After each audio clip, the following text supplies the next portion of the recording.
குன்றெல்லாம் குடியிருக்கிற இடம் முருகனுடைய இடம்.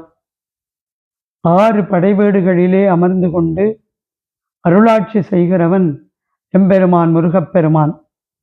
எல்லா இடங்களிலும் அவன் ஏகாந்தமாய் மக்களினுடைய குறைகளை தீர்ப்பதற்குரியவனாக அமர்ந்திருக்கிறான்.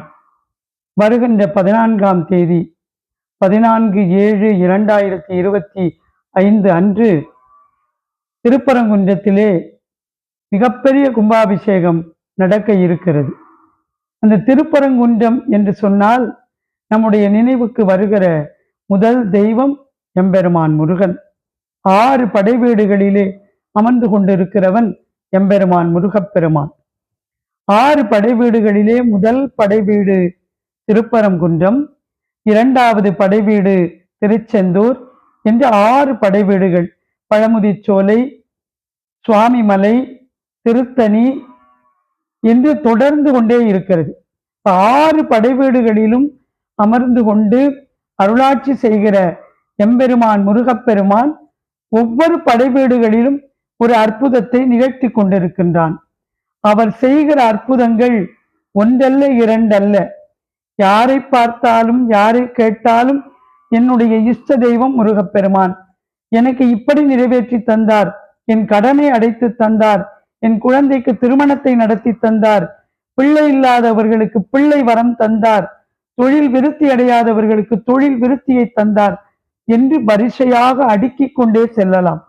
அப்படி முருகப்பெருமான் திருப்பரங்குன்றத்திலே எழுந்தருளி இருக்கிறார். 6 படைவீடுகளில் 5 படைவீடுகளிலே இல்லாத பெருமை திருப்பரங்குன்றத்திலே இருக்கிற முருகனுக்கு உண்டு. 6 படைவீடுகளிலே இருக்கிற முருகப்பெருமான் நின்ற நிலையிலேதான் இருந்து அருளாட்சி செய்கிறார். ஆனால் திருப்பரங்குன்றத்திலே இருக்கிற முருகப்பெருமான் நின்ற நிலையில் இல்லை, தெய்வானையோடு அமர்ந்த கோலத்திலே இருக்கிறார்.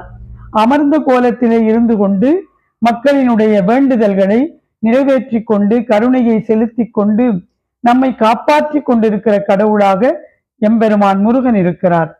இதையெல்லாம் தாண்டி முருகப்பெருமான் திருமண கோலத்திலே காட்சி தருகிறார். சூரனை வதம் செய்துவிட்டு அவர் வந்து அமர்ந்த இடம் திருப்பரங்குன்றம். முதல் படைவீட்டிலே அருளாட்சி செய்கிற திருப்பரங்குன்றத்து முருகனை வணங்கினால் நாம் கேட்டது எல்லாம் கிடைக்கும். அந்த முருகனுக்கு பெயர் கல்யாண முருகன் என்று பெயர். திருமண கோலத்திலே இருக்கிற முருகன் என்பதால் கல்யாண முருகன் என்று பெயர். அந்த கல்யாண முருகனை வணங்கினால் திருமணமாகாத ஆணுக்கும் பெண்ணுக்கும் நிச்சயமாக திருமணம் நடக்கும். இதுதான் அந்த ஆலயத்தினுடைய மிகப்பெரிய சிறப்பு.